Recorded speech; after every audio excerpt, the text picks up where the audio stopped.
नमस्कार साथियों, जैसा कि आप जानते हो कि भारत की अर्थव्यवस्था पूंजीवाद के आगोश में समाती जा रही है। आपको याद है 8-9 नवंबर 2016 को जब अचानक सन की शासन व्यवस्था के चलते देश में नोटबंदी लागू की गई थी। उस नोटबंदी का ये परिणाम हुआ कि नोटबंदी के कारण अर्थव्यवस्था जब चरमराई तो 60 लाख से ज़्यादा युवक बेरोजगार हो गए।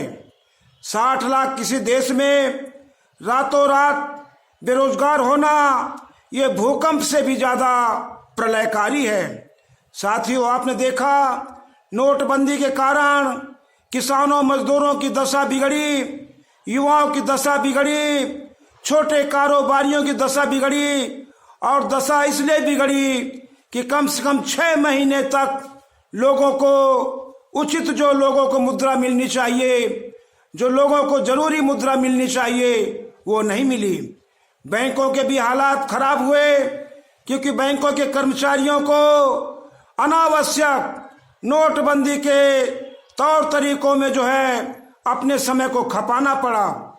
साथियों, भारत एक गरीब देश है, भारत एक विकासशील देश है, लेकिन जब से भारत में कुछ समय से ये जो फासिस्ट सरकार आई है, ये जो पूंजीपतियों की गोद में खेलने वाली सरकार आई है, ये पूंजीपति व्यवस्था भारतीय संविधान को ध्वस्त करने वाली व्यवस्था है।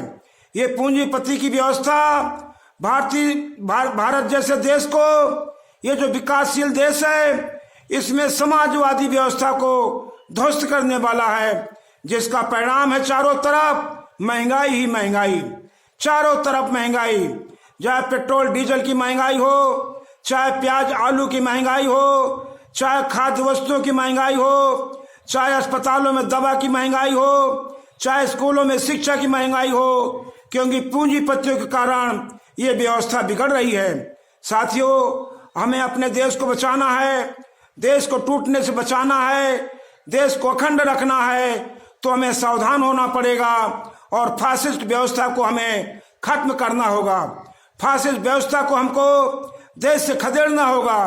भारत एक धर्मनिरपेक्ष राज्य है, भारत एक समाजवादी देश है, भारत एक लोकतांत्रिक देश है, लेकिन नाम के तो यहाँ चुनाव होते हैं, लेकिन ये चुनाव ये अलोकतांत्रिक होते हैं, ये चुनाव फांसीवादी होते हैं, ये चुनाव साथियों पूंजीवादी होते हैं, जिसका परिणाम है कि वोट लोग किसी को डालते हैं और चुनाव में किसी को जिताया जाता है।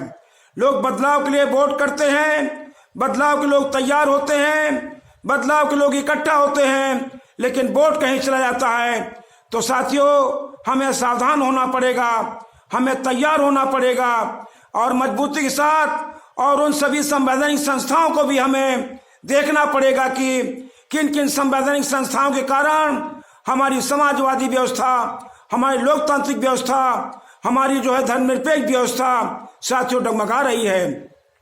हमें देखना पड़ेगा, चाहे सुप्रीम कोर्ट क्यों न हो, चाहे निर्वाचन आयोग क्यों न हो, चाहे ईडी क्यों न हो, चाहे इनकम टैक्स क्यों न हो, और अगर ये व्यवस्थाएं भारतीय संविधान के विपरीत हैं और ये अनेकता में एकता के सिद्धांत के विपरीत हैं, भाईचारा समतावादी व्यवस्था के विपरीत हैं, तो इन संस्थाओं से भी हमें निपटना होगा।